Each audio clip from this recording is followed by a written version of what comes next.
Бірінші сұрақ ол ең бірінші сұрақ ол әрине сіз деген ағылшын тілін білу керексіз ба шетелде жұмыс істеу үшін. Бұл енді менің ойымша common sense деген бәрі білу керек нәрсе деген ол мысалы аспан көк деген сияқты, сол сияқты жұмыс істейтін жеріңдегі тілді сен білу керексің деген де тоже осындай common sense. Әрине егер шетелге ағылшын тіліндегі компанияға баратын болсаңыз ағылшынша сөйлейсіз, бірақ компания орысша болса орысша сөйлейсіз, қазақ компаниясы болса қазақша, сосын француз компания болса французша сөйлейсіз. Түсінді ма? Сол үшін әрине керек болады осындай. Комменттер тоқтатыңыздар дейді. Коммент тоқтатқан дұрыс па? Или дұрыс емес па? Білмей тұрмын. Мен ойша маған комменттер нәрсе деп айтып жатқан жоқ, мен оқып жатқан жоқпын. Сол үшін мен ойша қосылып тұра берсін. Сол. Енді сонда ең бірінші сол сіздерде деген ағылшын тілін білу керексіз. Немесе компанияның тілін әрине оны білу керексіз. Ал екінші, тоқтатыңыз дейді. Тоқтатпаңыз дейді. Окей, тоқтатпаймын онда. Бірінші сол компанияның тілін білу керек боласыз. Екінші енді тақырыпқа келетін болсақ, ол бакалавр, магистратураны бітіру керек па? Әрине бұл компаниядан және жұмыстан көрсе болады, бірақ көп кездерде бакалавр минимальный болады. Кейбір кездерде магистратураны бітіру керек деп сіздерден сұрайды. Сол үшін сіз білу керексіздер, магистратура ма, басқа ма, өзі сол жазылып тұру керек. Үшінші, кез келген адамдар жұмыс таба ала ма? Әрине 18-ден асу керексіздер. Бұл ондай жұмыс емес. Шетелде стажировкалар ол мынандай жұмыс емес, просто үйде отырып, декретте жұмыс жаса, онлайн жұмыс деген сияқты, бірінші 5.000 теңге төлейсіз, сосын 10.000 теңге аласыз деген сияқты жұмыстар емес, окей? Бұл реальный компанияларда, например, Google, Facebook, Microsoft, BCG, KPMG, Nokia деген сияқты консалтинговый әртүрлі компанияларда жұмыс туралы айтып жатырмыз қазір біз. Декретте отырып ақша табу емес, окей? Или там комментарий жазу, или блогердің помощнигі болу деген сияқты жұмыстар қарастырмаймыз. Сондықтан сіздер деген ондай сұрақтар қоймаңыздар маған. Сондықтан бізге міндетті түрде енді 18-ден асу керек, және міндетті түрде сізде деген тәжірибе болу керек, және оқу орнын бітіру керексіздер. Бұл енді минимальный сұрайтын нәрселер. Әрине бұл тікелей эфир тек қана осы минимальный нәрселерді бітірген адамдарға ғой, кез келген адамға емес. Ал енді комментарийді өшесілайын, комментарийді қазіргі уақытқа, өйткені маған да онша ұнап тұрған жоқ. Ал енді мен сіздерге қазір презентациямды қосайын. Сонымен ең бірінші көріп тұрсыздар ма презентацияны? Мынау инстаграмда презентация онша жақсы жүрмейді екен, бірақ енді барынша тырысамын жасауға. Ең бірінші ол шетелде жұмыс табу үшін не істеу керек? LinkedIn дегенде естіген болатын шығарсыздар. LinkedIn деген ол социальная сеть. Instagram сияқты социальная сеть. Мысалы, сіз деген ол жаққа жұмыс таба аласыздар, және басқа адамдармен нетворкинг жасай аласыздар, және посттар жасай аласыздар, сөйлесе аласыздар. Тура Instagram сияқты, тура Facebook сияқты, бірақ ең айырмашылығы ол жақта профессионалды адамдар отырады. Мысалы, ол жақта бір компанияның менеджері отыруы мүмкін, немесе CEO деген, например, бастық дейді ғой, бастық отыруы мүмкін, CFO, маркетолог, рекрутер, HR, солардың бәрі отыруы мүмкін. Рекрутер деген адамдарды жұмысқа алатын адамдар, солар отырады, және олар пост жазады, және әртүрлі компанияларда бар ол жақта. Мысалы, біздің бәріміз білетін Instagram, TikTok деген сияқты компанияларда, LinkedIn-да өздерінің нелерін жүргізеді, парақшаларын жүргізеді. Мысалы, олар қандай жұмыстар бар екен салып тұрады, қандай жаңалықтар болып жатқан салып тұрады. Сондай нәрселердің бәрін LinkedIn-да көрсе болады. LinkedIn-да оны қалай көреді? Ең бірінші LinkedIn-ға әрине сіз жазылу керексіздер, аккаунт жасайсыздар, онда оңайға аккаунт жасау. Одан кейін сіз міндетті түрде оны профессионалды түрде жасау керексіздер. Бұл енді ең бірінші шаг десек болады, шетелде жұмыс табудың және стажировка табудың, әрине осындай LinkedIn-ді жасау. LinkedIn неге енді айтып жатырмын ол туралы, өйткені шетелде көп адамдар осыны қолданады. Біріншіден, екіншіден, кез келген жерге жұмысқа тұрып жатқан кезде сізден сұрайды, LinkedIn сілтемеңізді бересіз ба деп ше. Сол үшін сізге LinkedIn сілтемеңіз бересіз ба деп сұраса, осы дайын тұру керек сізде сілтемеңіз. Оған қалай жасайтынын енді мен сіздерге түсіндіріп тұрмайын енді, өйткені ол деген енді кішкене оңай автоматты түрде жасаса болады. Бірақ ең маңызды нәрселерін айтып кетейін. Оны жасаған кезде көп адамдар қарамайтын. Ол ең бірінші суретті әдемілеп жасау керек. Мысалы, менің суретім ана жақта кішкене профессионалды түрде деп ойлаймын енді. Менде профессионалды суреттер жоқ. Бірақ осы мен енді ең профессионалдыққа жақын деген суретімді қойдым. Кез келген селфи или суретсіз жасауға болмайды, өйткені бұл деген сіздің бетіңіз десек те болады, сіздің резюмеңіз деп ойласаңыз да болады. Сол үшін оны әдемі қылуға тырысу керек. Одан кейін баннер жасайсыздар. Баннерді, мысалы, кейбір адамдар өздерінің компаниялары болса, компаниялардың аттарын жасап қояды.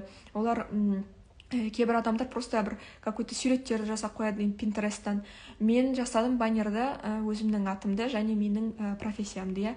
Мен қандай неде салада жұмыс істегім келетінін жазып қойғам. Мысалы, менің салам ол social media маркетинг және digital маркетинг. Қазір мен социальный сеттегі маркетинг және осы онлайн маркетингпен айналсам ғой, сонда сол LinkedIn-ға көрсеттім деп тұр адамдарға, осы мен жұмыс істеймін депші. Және осындай жұмыстар тапқым келеді в будущем. Сонымен қатар мен ол жаққа өзімнің мейлімді және телефон номерімді жазып қойған болатынмын.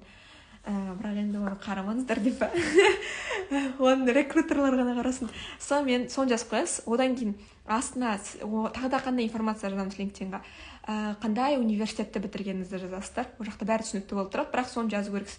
Универ жазған кезде универдің атын жазасыздар, қандай профессияны бітірдіңіз, универде қандай қызықты нәрсе жасадыңыз, соны жасап қойсаңыздар болады. Мысалы, бір проектті бітірсеңіз және ол проект жұмысқа келісіп тұрса, оны қосып қойсаңыз күшті болады.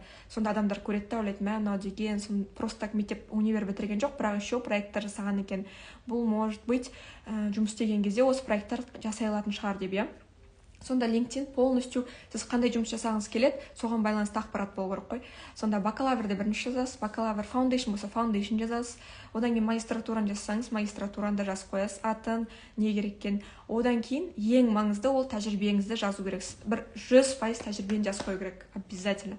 Тәжірибе дегенде енді кез келген тәжірибе емес. Мысалы, мен мына жерде бариста болдым, мысалы, мен мысалы бариста болдым ғой, және няня болдым, бірақ ол ақпаратты мен жазбаймын. Өйткені мен бариста немесе няня болуға тырысып жатқан жоқпын ғой. Мен social media маркетингқа барғым келіп тұр. Сонда мен сол туралы ғана өзімнің тәжірибемді жазамын, және кішкене ұқсас тәжірибелер. Мысалы, менде ол жақта Wizard'да жұмыс істегенім туралы жазылып тұр, қазіргі жұмыс орным жазылып тұр, және Instagram'да маркетолог және Instagram'да инфлюенсер екенін жазып қойғанмын. Сіз де өзіңіз қандай жұмыс істеп көрдіңіз, соны әдемілеп тұрып жазасыздар. Бірақ жұмысты жазғаннан кейін тек қана жұмыстың атын ғана, жұмыстың қай уақытта болғанын ғана емес, оның астына сіз achievements деген жазасыздар. Achievements бұл сіз бұл жұмыста қандай нелер орындадыңыздар. Қандай, мысалы, сіз деген не істедіңіз ол жұмыста? Сіз деген ол жұмыста мысалы не істедіңіз емес, мысалы, например, мен деген Excel-ға документтер салып отырдым, немесе адамдармен сөйлесіп отырдым деген сияқты ақпарат емес, точно факты. Мен мысалы жұмысқа келгелі бері біздің Instagram'дағы охватты 50%-ке көтердім деген сияқты фактылармен жазасыз. Немесе сіз деген программист болсаңыз жазсаңыз болады. Мен деген жаңа приложение аштым, ол приложениеда мынандай нәрселер деген сияқты. Немесе сіз қандай жұмыссыздар? Мысалы, комментарийға, қазір мен комментарийді ашам, қандай жұмыс істейтіндеріңізді жазып жіберсеңіздер, мен білетіндей сізде қандай жұмыс туралы айту керек екенін, өйткені мен білмеймін ғой сіздің жұмыстарыңызды, немесе будущий жұмыстарыңызды жазып кетсеңіздер жақсы болатын еді. Жазып кетсеңіздер болады соны. Мен сосын айтам соған байланысты. Келесі, достар және группаларға жазылыңыздар. Достарға дегеніміз, мысалы, сіздің универдегі адамдарға, мысалы, универдегі одноклассниктарыңызға жазылсаңыздар болады. Қазір алып тастай тұрайын. Универлерде одноклассниктарыңызға жазылсаңыздар болады. Одан кейін профессорларыңызға. Кстати, шетелде барлық профессорларда LinkedIn бар. Солардың бәріне жазыласыздар. Неге біреулерге LinkedIn-да дос болған жақсы? Өйткені олар әрдайым әртүрлі адамдар әртүрлі жұмыс туралы жазу мүмкін өздерінің LinkedIn-да. Сонда сіз деген жұмыс туралы естіп қалдыңыз, және сіздің досыңыз ол жұмыс туралы айтып жатса, сіз жазуыңыз мүмкін оған сообщение. Хей, мен сенің жұмыс туралы айтып жатқаныңды көрдім, мен осы жұмысқа барғым келіп тұр, маған бір-екі сөз айтып жібересің ба депші. По сути, Қазақстандағы сияқты әке, не әке, а как называется, көке сияқты не да, бірақ та без коррупции деп па. Короче, сонда просто сөзбен сөз ғой. Нетворкинг деген типа, окей, мен сен осыны жасап жатқанын көрдім, мен осындай нәрсе жасай аламын. Сол үшін мен туралы бір екі сөз айта саласың ба өзің бастаңа деген сияқты жазып жіберсеңіздер болады, сообщенияға. Сол үшін достық жасаған күшті. Менде мысалы 500-ден асам достар бар. Әрине мен адамдарды танымаймын. Көп адамдар мысалы бір профессионалдар өзінің жұмысындағы, сондай, короче. Бірақ керек кезде енді олармен сөйлесіп жазса болады әртүрлі нәрселерді. Біреу жазыпты мысалы HR менеджер, маркетолог. HR менеджер болсаңыз, например, жазсаңыз болады, қандай сіздің успехтарыңыз бар жұмыста, өткен жұмысыңызда. Мысалы, мен деген мынандай рекрутмент ассессмент жасадым деген сияқты, мен мынандай тесттер жасадым адамдар жұмысқа алу үшін, мен мынанша адаммен интервью жасадым деген сияқты. Точно факттар. Одан кейін сіз достарыңызды қосқаннан кейін группаларға жазсаңыздар болады. Мысалы, сіздің армандаған компанияңыз қандай компания? Көп адамдар әрине ойлайтын шығар енді, целі жоқ адамдар, типа точно целі жоқ адамдар ойлайды, мен ең күшті Фейсбукқа барғым келеді, Гуглға барғым келеді деп сөйтіп, короче, любой нәрсе айта салуы мүмкін, иә. Но на самом деле былай ойлап қарасаң, Гуглда көбінесе жұмыстардың бәрі, мысалы 80% программисттар, разработчиктар, сондай инженер, сондай жұмыстар. Ал сіз деген ондай жұмыс емес, сіз мысалы заңда жұмыс істеп жатқан шығарсыз. Онда заңға барғыңыз келсе, онда может сізге non-profit organization күшті болады. Non-profit деген мысалы ООН деген сияқты. Сол үшін өзіңіз әртүрлі компанияларды қарап, олардың группаларына жазылып, олардың жұмыстар сосын сізге уведомлениемен келіп тұрады. Сондай қызықты, короче, жасап қойсаңыздар болады өзіңізге. Келесі ақпарат қандай қосса болады LinkedIn-ға? Ол менің қазір ғана миымда тұрады, ұмытып қалдым ғой. Не деп айтайын деп жатқан едім? Қазір есіме түсіріп жеңінші. Пока что қарай тұрайын. Менеджмент дейді. Блин, не деп айтайын деп жатқан едім LinkedIn туралы. Сосын деген жазса болады. 1 минут достар, мен есімнен шығып кетті сөйлеп жатқан кезде бір нәрсе.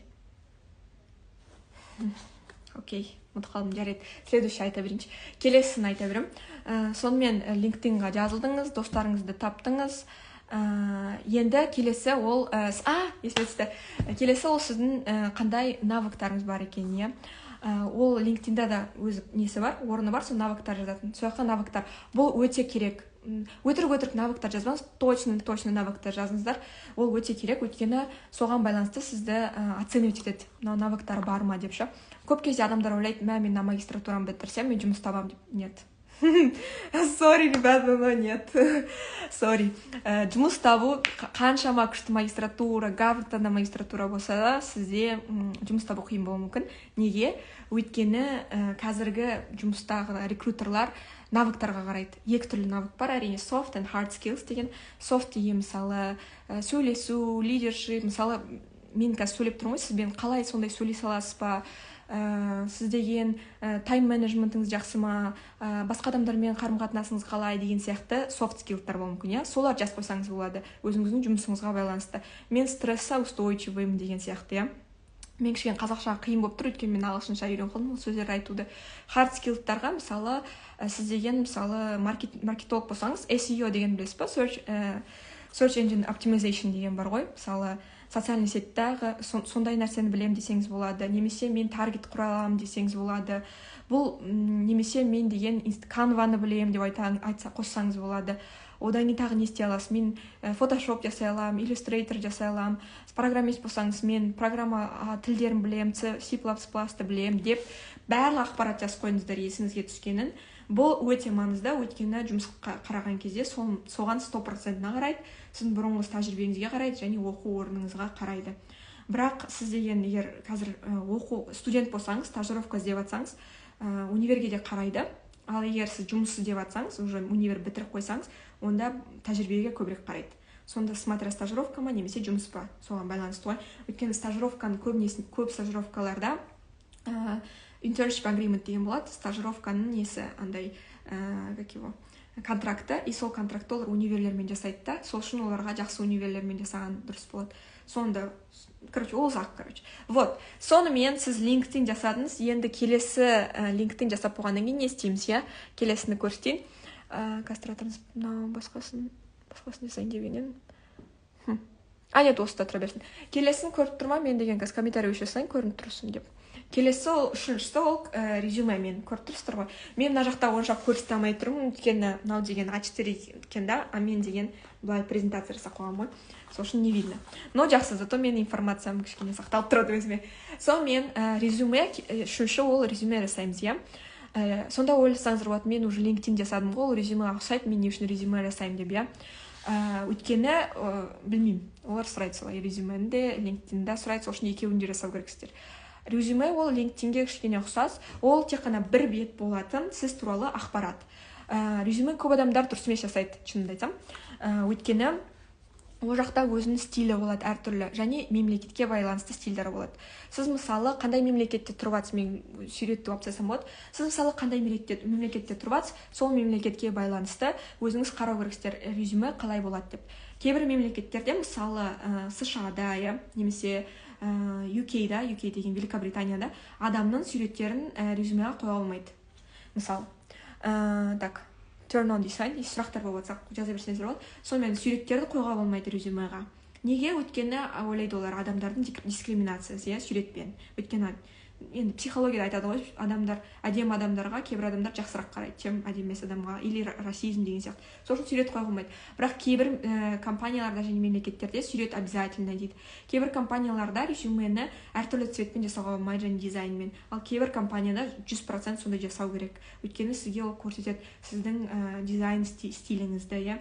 Мысалы, сіз деген ол сіздің жұмыс салаңызға да байланысты. Сіз маркетолог, дизайнер болсаңыз, сондай кішкене гуманитарный нәрсеге бара жатсаңыз, креативный, онда сіздің резюмеңіз сізді көрсету керек креативностіңізді. Бір қыз, кстати, Spotify білесіздер ғой, музыка тыңдайтын, Apple сияқты. Сондай музыка тыңдайтынға бір қыз деген неткен, жұмысқа тұруға тапсырайын деп жатқан, сол үшін оған резюме жасаған. И оның резюмесінің стилі Spotify-дың бренд стилімен бірдей қылдырған ғой. Это классно, типа это показывает, что сен өзің резюмеңді бәрін персонализировать етіп жатсың осы компанияға. Және сен компанияға айтып жатсың, мен осылай, мен даже резюмема осындай 100% беріп жатырмын. Мен жұмыс істеген кезде вообще 200% берем деген сияқты ғой. Кстати, лайк қойып тұрасыздар ма? Attention whore, a little bit. Но бірақ мен ойлап жатырмын, лайк қойып жатса, адамдарға қызық, қоймаса, типа қызық емес. Вот, так что солай. Жду деп па. Короче, осылай. Келесі, мысалы, резюме жасаған кезде қандай нелер болады? Во-первых, резюмеда ең бірінші тұрған кезде суретіңізді қоясыздар, потом ат жөніңізді, студент болсаңыз универіңізді және атын, және қандай жұмыс істейсіңіз. Ал одан кейін кішкене бір маленький параграф болуы мүмкін, и ол параграфта өзіңіз туралы информацияны жазасыздар. Мысалы, менікі не бүйтіп жазып тұр, marketing specialist with 5 years of experience in creating social media strategies for influencers. Это значит, маркетинг специалист 5 жыл несімен, 4 жыл, то есть несімен бар, опытымен, сондай күшті қыз болған деп жазып қойғам еще. Ол жаққа еще жазып қойғам, мен деген мынаншама подписчигім бар. Короче, сондай күшті қызбын деп өзімді мақтап қойғам. Сізде сөйтіп мақтап қойыңыздар өздеріңізді. Одан кейін сразу мақтап қойғаннан кейін не жасайсыздар? Сілтеме қоясыздар өзіңізге. Мысалы, сіздің инстаграмыға сілтеме. Ну, если сіздің инстаграмыңыз бір профессиональный или керек болатын болса, сіз маркетолог болсаңыз, просто инстаграмыңызда селфи болып тұрса, онда керек емес. Потом сізде блог бар шығар мүмкін, ну, типа Medium деген сияқты блогтар, или просто веб-сайт какой-то, соны қоясыздар, портфолио қоясыздар соны, LinkedIn обязательно, потому что сіз көрсеткіңіз келеді ғой сіздің профессиональность, сіздің интерестеріңізді. LinkedIn-ді, кстати, поэтому адамдар қарайды, резюмеден бөлек, өйткені ол жақта сіздің интерестеріңіз жазылып тұр, адамдарға қызық ол. Сіз қандай адам екеніңізді және не қарайтыңыз, нені лайк дейді. Сіз мемді лайк етіп жатсаңыз, енді ойлайсыздар, мына адам что-то онша емес депші. Короче, сіз егер студент болсаңыздар, онда резюмеға ең бірінші рядпен келеді ғой, әртүрлі нәрселер. Ең бірінші ол тұру керек education. Education деген ол сіздің университетіңіз. Қазір көрсетемін. Мына жерде көріп тұрсыздар ма, соңында education деп тұр ғой.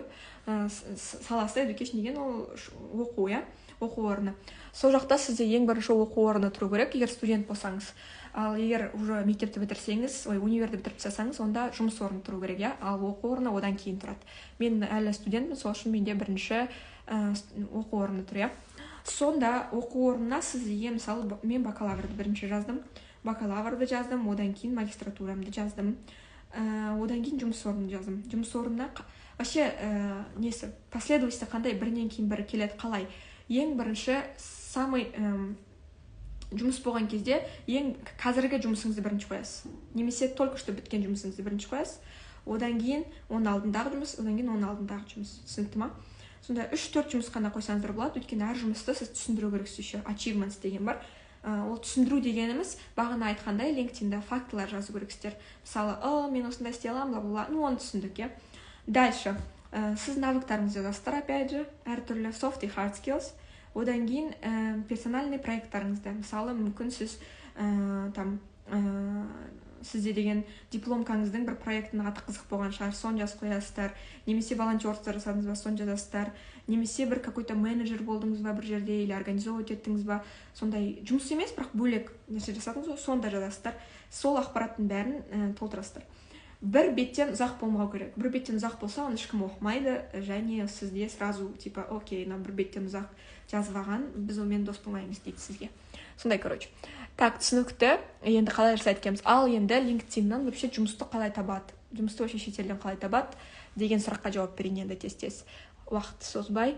Бірінші, әрине біз LinkedIn-ға кіреміз. LinkedIn-ға кіргеннен кейін jobs дегенді ашамыз. Jobs деген енді работа деп жазып тұрады орыс тілінде. Және работаны past months дегенді көреміз. Past months дегеніміз это соңғы айдағы жұмыстарды қараймыз дейміз, иә. Және сіздің қалаған қалаңызды жазасыздар, және remote болса, remote деген ол онлайн, онлайн болса онлайн, онлайн емес болса басқаша қылдырып соны жазып қоясыздар. Мысалы, былай тұрады, қазір мен сіздерге көрсетемін бір минут. Мысалы, жұмыстар былай тұру мүмкін LinkedIn-да. Әрине список болады. Мысалы, Лондон онлайн работа деп жазсаңыздар, списокта где-то 10 мың жұмыс тұру мүмкін. Оның ішінде әрине бір ай ғана, осы бір айда жасалған жұмыстарды ғана қарайсыз ба, енді өтіп кеткен жұмыстарды емес. Онда 10 мыңнан ол 5 мың болып кішкентай болады. Одан кейін еще сіздің неңіз болу керек, сіздің тәжірибе уровені. Тәжірибе уровень, например, может быть стажировка, может быть начальный, может быть там, например, вообще студент, иә. Онда оларды қайттан кішірейеді, сонда где-то 2 мың жұмыс таба аласыздар қазір активный, который іздеп жатыр адамдар. Мысалы, мынау жұмыс, это social media marketing жұмыс, remote деп тұр, көрдіңіздер ма? Remote, это значит онлайн, и easy apply. Ең күшті осы LinkedIn-да осында easy apply деген, просто кнопкамен басасыздар да, и өзіңіздің оған резюмеңізді тапсыра саласыздар. Солысы ең жақсы. Сонда LinkedIn-ді түсіндіңіздер ғой не екен? LinkedIn это платформа, қай жерде сіз жұмыстарды табасыздар. Ең күштісі бұл TikTok-та сияқты алгоритм бар. Мысалы, сіз бір жұмысты іздеп жатсаңыз, мысалы, сізге керек жұмысты, маған керек жұмыс маркетинг. Мен оны іздей берген үшін, маған LinkedIn әрдайым маркетингтің жұмыстарын бірінші көрсетеді, басқа жұмыстардан қарағанда. Сол үшін менде бірінші жұмыс маркетинг болып шығып тұрды. Сізде тура солай, сіз егер менеджер, PR, HR бір нәрсе болсаңыз, онда сол бірінші сізде тұратын болады списокта. Көп іздеген сайын жаңа нәрселер келеді. Және бір ғана қала емес, әртүрлі қалаларды қарасаңыз болады. Мысалы, я Барселона, мындай деп. Содан кейін, ал егер сіз шетелге көшіп кеткіңіз келсе, онлайн емес, көшем, виза керек маған, деген сияқты нәрсе болатын болса, но это тоже возможно. Қалай? Ол көп жұмыстарда өзі жазып тұрады. Виза, кейбір жұмыстар үлкен компаниялар әсіресе виза всегда береді, жазып тұрады. Біз деген help with relocation или visa sponsorship деп ше. Виза береміз, көмектеседі сізге виза жасауға. А кейбірлер, әрине стартаптар және кішкентай компаниялар жазып тұрады, виза жасамаймыз деп сразу. Және ол жақта тапсырып жатқан кезде кейбір кезде сізден сұрайды, виза керек па дегенде, сразу я деп жауап беріңіздер. Өтірік жауап бермеңіздер, өйткені все равно потом алмай қояды. Так. И всегда смотрите, виза берем ба, бермейді ма, сіз қайда болу керек, соларды қарап тапсырыңыздар жұмысқа.